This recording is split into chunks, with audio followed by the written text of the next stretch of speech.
ಹಾಂ ಹಾಂ. ಈಗ ಒಟ್ಟು ಎಷ್ಟು ಎತ್ತರ ಆಗ್ತದೆ ಇದು? ಎಷ್ಟು ಫ್ಲೋರಿಂದು? ಅಲ್ಪಸಂಖ್ಯಾತರ ಕಲ್ಯಾಣ ಇಲಾಖೆಯ ವ್ಯಾಪ್ತಿಗೆ ಒಳಪಡುವ ಮೊರಾರ್ಜಿ ದೇಸಾಯಿ ವಸತಿ ಶಾಲೆಯ ಕಟ್ಟಡದ ಮೇಲೆಯೇ ಅತ್ಯಂತ ಅಪಾಯಕಾರಿ ಹೈಟೆನ್ಷನ್ ವಿದ್ಯುತ್ ತಂತಿಗಳು ಹಾದು ಹೋಗಿವೆ. ಸಂಬಂಧಪಟ್ಟ ಸುಜಲಾನ್ ಕಂಪನಿಯವರು ಕಟ್ಟಡದ ಮೇಲಿರುವ ಈ ಹೈಟೆನ್ಷನ್ ವಿದ್ಯುತ್ ಲೈನ್ಗಳನ್ನು ತಕ್ಷಣವೇ ಸ್ಥಳಾಂತರಿಸಗೊಳಿಸಬೇಕೆಂದು ಸಾರ್ವಜನಿಕರು ಆಕ್ರೋಶಪೂರ್ವಕವಾಗಿ ಆಗ್ರಹಿಸುತ್ತಿದ್ದಾರೆ. ಇದು ಇದು ಇದು ಇದು ಕೆಳಗಲ್ದು ಹೇಳೋದು ನಾನು. ಕೆಳಗಿಂದ ಒಂದು 3 ತಿಂಗಳು ಜಾಸ್ತಿ ಆಗುತ್ತೆ. ಅಂದ್ರೆ ನೀವು ಇದು ಹಾಕಕ್ಕಿಂತ ಮುಂಚಿತವಾಗಿತ್ತು ಅದು? ಸರ್ ಮುಂಚಿತವಾಗಿತ್ತು ಸರ್ ಅದು. ಹಾಂ. ಸುಜಲಾನ್ ಆಫೀಸ್ ಹೋಗಿ ಒಂದು 2-3 ಸತಿ ಅರ್ಜಿ ಕೊಟ್ಟಿದ್ದೀವಿ ಸರ್. ಅವ್ರು ಯಾರು ಕೇರ್ಲೆಸ್ ಮಾಡ್ತಾ ಇದ್ದಾರೆ. ಹಾಂ ಹಾಂ. ಅಲ್ಲಿ ಕುಚಿ MLA ಅವ್ರ ಕಡೆನೂ ಹೋಗಿ ಹೇಳಿದ್ದೀನಿ ಸರ್. ಹಾಂ. ವಸತಿ ಶಾಲೆಯ ಕಾಮಗಾರಿ ನಡೆಯುತ್ತಿದ್ದು ಕಟ್ಟಡದ ತೀರಾ ಹತ್ತಿರದಲ್ಲೇ ವಿದ್ಯುತ್ ತಂತಿಗಳು ಹರಿದು ಹೋಗಿರುವುದರಿಂದ ಸ್ವಲ್ಪ ಹೆಚ್ಚು ಕಡಿಮೆಯಾದರೂ ದೊಡ್ಡ ಮಟ್ಟದ ದುರಂತ ಸಂಭವಿಸುವ ಭೀತಿ ಎದುರಾಗಿದೆ. ಕರ್ನಾಟಕ ಸರ್ಕಾರ, ಕರ್ನಾಟಕ ಅಲ್ಪಸಂಖ್ಯಾತರ ಕಲ್ಯಾಣ ಇಲಾಖೆಯ ವತಿಯಿಂದ ಮೊರಾರ್ಜಿ ವಸತಿ ಶಾಲೆ ಕುಷ್ಟಗಿ ತಾಲೂಕಿಗೆ ಮಂಜೂರಾಗಿದೆ. ಈಗಾಗಲೇ ಶಾಲೆ ಪ್ರಾರಂಭ ಆಗಿ ಬಾಡಿಗೆ ಕಟ್ಟಡದಲ್ಲಿ ಹಿರೇಬನ್ನಿಗೋಳದಲ್ಲಿ ಬಾಡಿಗೆ ಕಟ್ಟಡದಲ್ಲಿ ನಡೀತಾ ಇದೆ ಶಾಲೆ.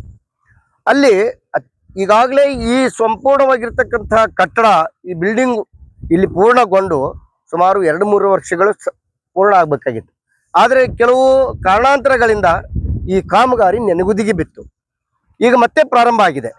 ಈಗ ಒಟ್ಟಾರೆಯಾಗಿ ಇದು 7 ಎಕರೆ ಚಿಲ್ಲರೆ ಕರ್ನಾಟಕ ರಾಜ್ಯ ಅಲ್ಪಸಂಖ್ಯಾತರ ಕಲ್ಯಾಣ ಇಲಾಖೆಗೆ ವ್ಯಾಪ್ತಿಗೆ ಸಂಬಂಧಪಟ್ಟಿದೆ.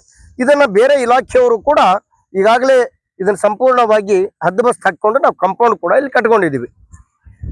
ಈಗ ಈ ಕಂಪೌಂಡಿನ ಒಳಗಡೆ ಬಹಳ ಬೃಹದ ಆಕಾರದ ಮತ್ತು ಅತಿ ಹೆಚ್ಚು ಮೆಗಾ ವೋಲ್ಟಿನ ವಿದ್ಯುತ್ ಪಾಸ್ ಆಗ್ತಕ್ಕಂಥ ಕಂಬವನ್ನ ಈ ಕಂಪೌಂಡ್ ನಲ್ಲಿ ಹಾಕಿದ್ದಾರೆ. ಇಲ್ಲಿ ಸುಮಾರು ಸಾವಿರಾರು ಬಾಲಕ ಬಾಲಕಿಯ ಬಾಲಕಿಯರು ಇಲ್ಲಿ ಓದ್ತಾರೆ. ಇಲ್ಲಿ ಜೀವಕ್ಕೆ ಅಪಾಯ ಆಗ್ತಕ್ಕಂಥ ಬೃಹತ್ ಆಗಿರ್ತಕ್ಕಂಥ ವಿದ್ಯುತ್ತಿನ ಲೈನ್ ಅನ್ನ ಇಲ್ಲಿ ಹಾಕಿ, ಈಗ ಇಲ್ಲಿ ಹಿಂದೆ ಏನು ಕೆಲಸ ನಡೆದಿದೆ, ಇದು ಕ್ವಾರ್ಟರ್ಸ್, ಇದು ಸಿಂಗಲ್ BHK ಮತ್ತು ಡಬಲ್ BHK ಕ್ವಾರ್ಟರ್ಸ್, ಪ್ರಿನ್ಸಿಪಾಲ್ರು ಮತ್ತು ಸಿಬ್ಬಂದಿಗಳು ವಾಸ ಮಾಡಲಿಕ್ಕೆ ಕ್ವಾರ್ಟರ್ಸ್ ನಿರ್ಮಾಣ ಆಗ್ತಾ ಇದೆ.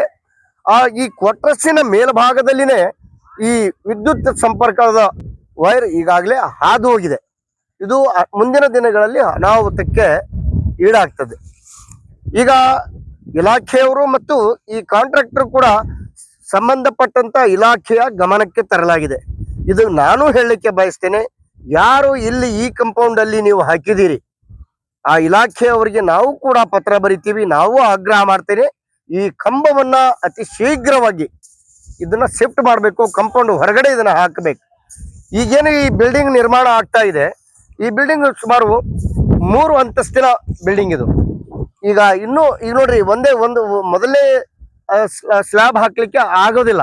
ಒಂದು ಕರ್ನಾಟಕ ಸರ್ಕಾರಕ್ಕೆ ಒತ್ತಾಯ. ಈಗ ಒಟ್ಟಾರೆಯಾಗಿ ಶಾಲೆ ಏನು ನಡೀತಾ ಇದೆ, ಬಿಲ್ಡಿಂಗ್ ಏನು ಅಪೂರ್ಣ ಬಿಲ್ಡಿಂಗ್ ಇದೆ, ಇದು ಬಹಳ ಶೀಘ್ರವಾಗಿ ಪೂರ್ಣಗೊಳ್ಳಬೇಕು. ಇವತ್ತು ನಾವೇನು ಹಿರೇಬನ್ನಿಗಳಲ್ಲಿ ಖಾಸಗಿ ಬಿಲ್ಡಿಂಗ್ ಅಲ್ಲಿ 1,46,000 ರೂಪಾಯಿ ಬಾಡಿಗೆ ಕೊಟ್ಟು ಇವತ್ತು ಅಲ್ಲಿ ಶಾಲೆ ನಡೆಸ್ತಾ ಇದ್ದೀವಿ. ಮಕ್ಕಳ ಸಂಖ್ಯೆ ಹೆಚ್ಚಾಗಿದೆ, ಮೂಲ ಸೌಲಭ್ಯಗಳಿಂದ ವಂಚಿತರಾಗ್ತಾ ಇದೆ.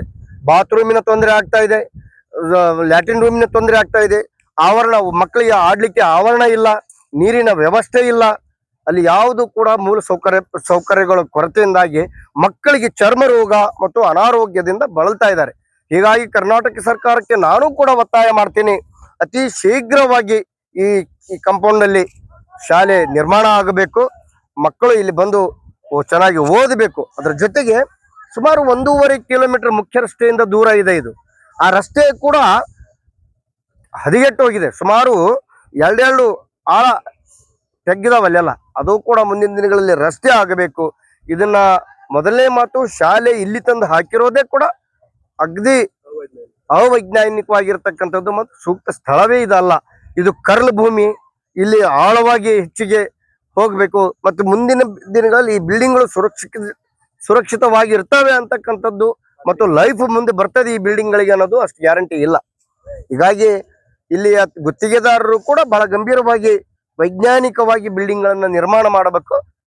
ಈ ಬಿಲ್ಡಿಂಗ್ ಕಟ್ಟಡ ಏನಿದೆ ಪೂರ್ಣಗೊಳ್ಳಿಕ್ಕೆ ಈಗೇನು ಅಲ್ಲಿಗೆ ಸ್ಲ್ಯಾಬ್ ಹಾಕ್ಲಿಕ್ಕೆ ಇನ್ನೊಂದು 15-20 ದಿನಗಳಲ್ಲಿ ಸ್ಲ್ಯಾಬ್ ಹಾಕ್ತಾರೆ. ಅಷ್ಟರೊಳಗಾಗಿ ಕೂಡ ಈ ಸಂಬಂಧಪಟ್ಟಂತ ಇಲಾಖೆಯವರು ಈ ಕಂಬಗಳನ್ನ ಬೇರೆಡೆಗೆ ಶಿಫ್ಟ್ ಮಾಡಬೇಕು. ಅದರ ಬಹಳ ದೊಡ್ಡ ಹೋರಾಟವನ್ನು ಮಾಡಬೇಕಾಗ್ತದೆ. ನಾನು ಮೊಹಮ್ಮದ್ ನಜೀರ್ ಸಾಬ್ ಮುಲಿಮಿನಿ, ಕರ್ನಾಟಕ ರಾಜ್ಯ ಅಲ್ಪಸಂಖ್ಯಾತರ ಆಯೋಗದ ಪ್ರಧಾನಮಂತ್ರಿಗಳ 15 ಅಂಶಗಳ ಕಾರ್ಯಕ್ರಮಗಳ ನಾಮನಿರ್ದೇಶಿತ ಸದಸ್ಯ.